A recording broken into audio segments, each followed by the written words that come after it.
This screencast is going to talk about using InDesign's table of contents feature to create a table of contents in a multi-page document. So before you can use the table of contents feature in InDesign, you have to have two things. One is you need page numbers that are set up through your parent pages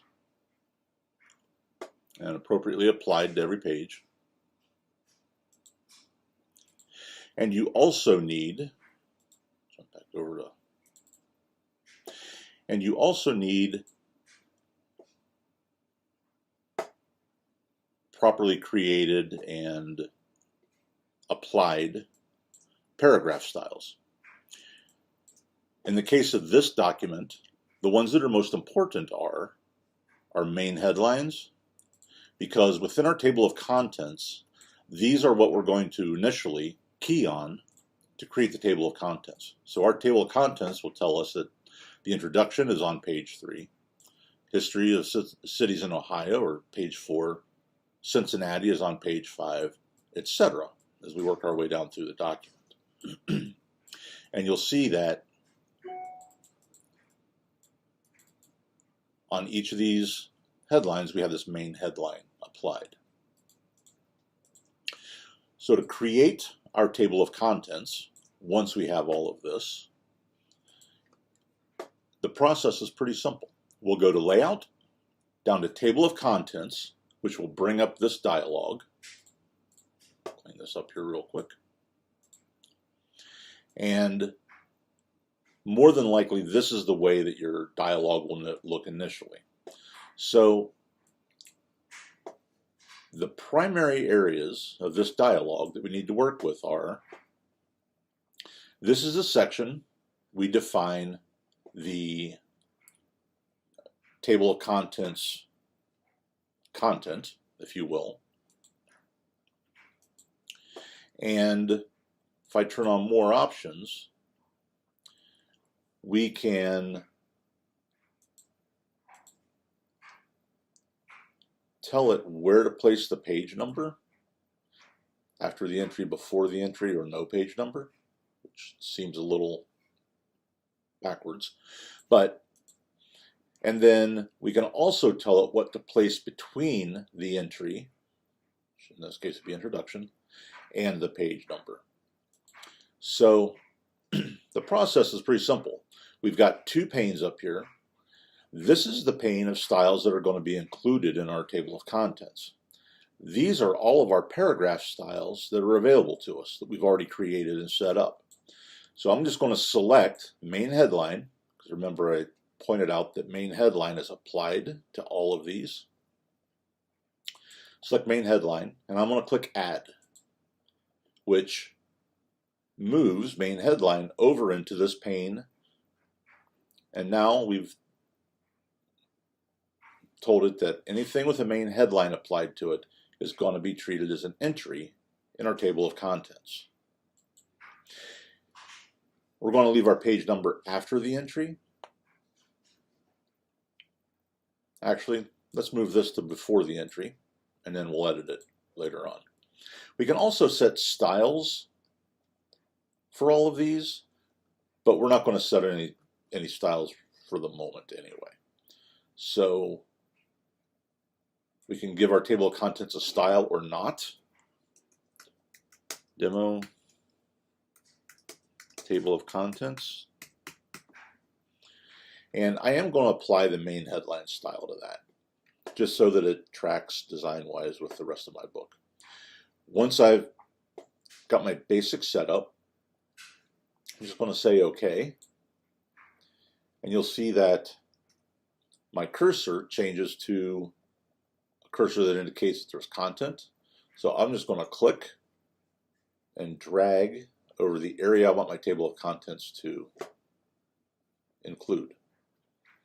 So I applied my main headline to the table of contents header, but it also applied it to all of the entries as well. And we'll go back and fix that. We're going to change that here in a moment. So we've got our page number in front and our entry to the left-hand side.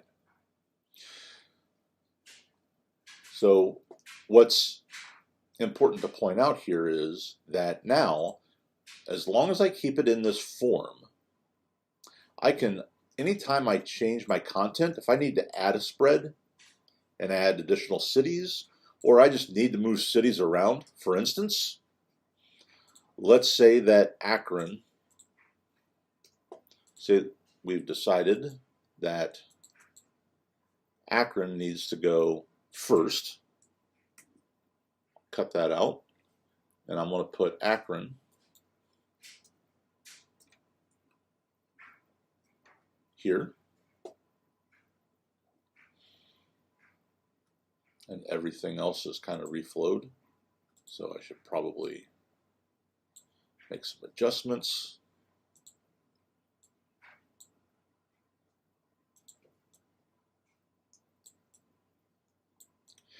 And now, if I select my table of contents, I go back to layout and I select update table of contents, you'll see that InDesign automatically updated the pages of Akron and Cincinnati since I swapped them. So it's a pretty simple, once you've got it set up and your pages change, it's a simple process to update your table of contents. So let's go in and make a couple of edits to this table of contents now. Let's do a little bit of styling, and we're going to actually move the page number to the opposite side. So with that selected, I'm going to go back to layout, table of contents, and with my main headline selected in my left-hand pane, you'll see that down here below it, I have the opportunity to specify the paragraph style for that. So I can select one of my paragraph styles that's already, that I already have built, or I could create a new paragraph style. So why don't I just select create a new paragraph style. It's going to bring up the new paragraph style, and I'm going to call this table of contents. That's table of contents main entries list. And I'm going to base this on, I don't want to base it on the headline, I want to base it on my body text. Actually, maybe I'll base it on my introduction text. And I'm going to change my character, my point size to 16. We'll leave the typeface alone. And with that, we'll say OK. And now that style sheet has been applied to these main entries. We don't see it happen. There's not a preview button in this window like many of the dialogues in InDesign have, but we've made that change. I'm going to move the page number to after the entry. Remember, this is the entry and this is the page number. And between the entry and the number is a tab. That's what this little caret and a T stand for. You can change that to any number of options here, but we're going to leave it as a tab. That's a fairly simple thing to work with, especially when it comes to our style sheets. So with that, we're going to say OK. And now our new style has been applied, and we've moved our page number.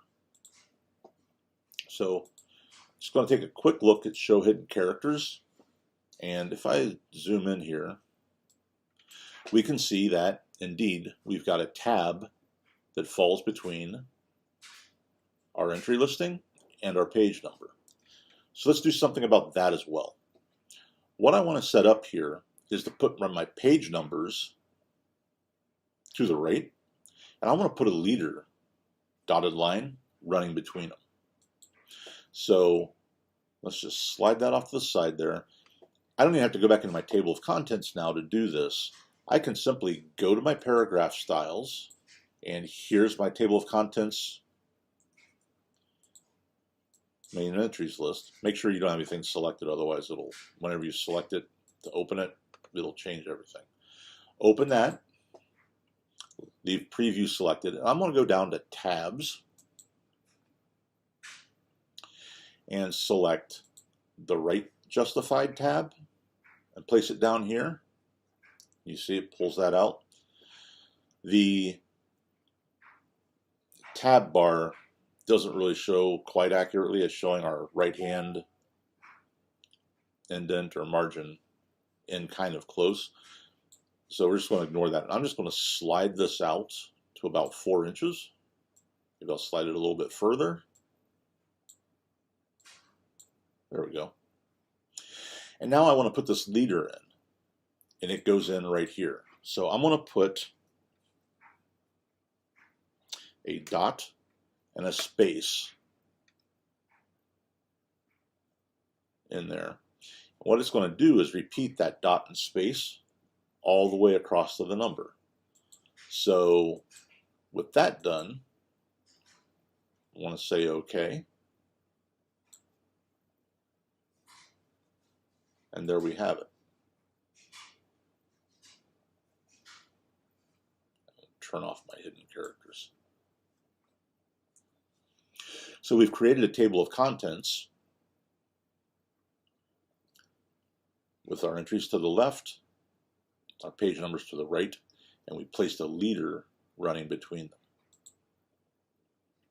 So I can take this one step farther. You see that I've also got inside of my primary entry areas, I've got some sub entries. So for a few of the cities, I've got a couple of their burgs listed. I can include those in my table of contents as well. So if I select my table of contents, go back to layout, go back to table of contents,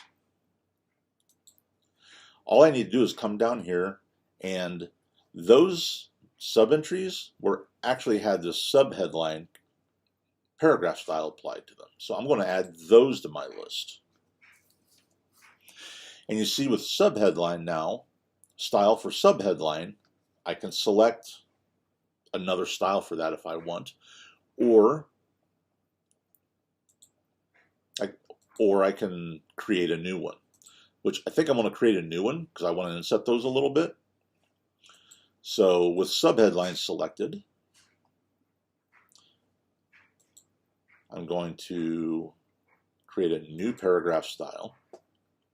I'm going to base it on my table of contents main entries list. I'm going to change the point size to 14. And I think I want those to indent a little bit. So I'm going to give my left indent, my first line, we'll set the first line indent a little deeper. And we'll leave the page number flush out with the rest of them, at least for now. We'll leave all of this alone.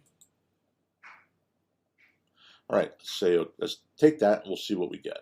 Say OK. So subheadlines have, and I have to go back in and rename this. I've failed to name it. Always name your style sheet so you can easily tell what belongs to what. So I'm just going to select that. I can go ahead and change that later. You can see I could also apply a character style to my entries and to my page number if I wanted to by selecting a page number out here, or a character style out here. The process is exactly the same. You're just going to do it with character styles instead. So I'm going to leave it as I've got it.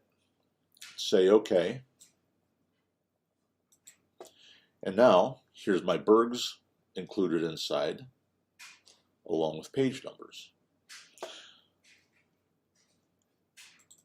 So with nothing selected, I'm going to go back into this paragraph style.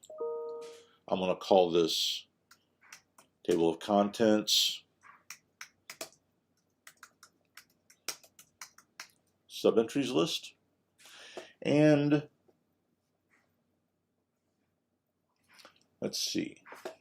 Actually, the spacing on everything looks pretty good. That's all pretty nice and even because whatever spacing I had placed on my main entries list carried over into my sub entries. I think I will maybe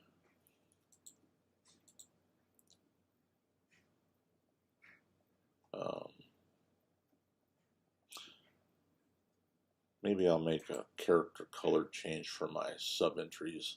Make it black. I'm going to leave it black, but I'm going to make it like 60%. Okay. So there we have it. So we can make additional changes if we need to.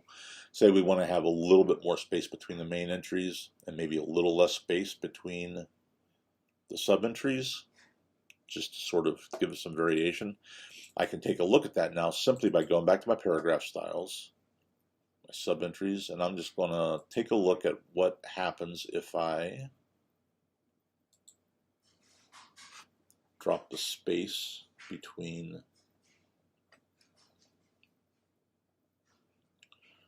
my subheadings, which actually gets kind of tight down here. It's kind of gappy up here, but maybe I'll go ahead and leave it where it was. Regardless, I can style these any way, shape, or form I want. So that's how to set up a table of contents in InDesign using its table of contents feature. Remember, just to recap, the table of contents feature relies upon having set up page numbers in your parent pages. So you can have as many parent pages as you need. You know, there's no limit. They don't all have to be the exact same parent page. They just have to be applied to the parent pages. And you also have to have the sort of pre-plan a little bit.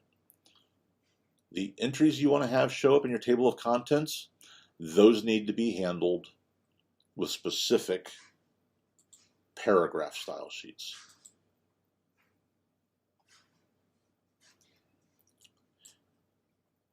And that's it.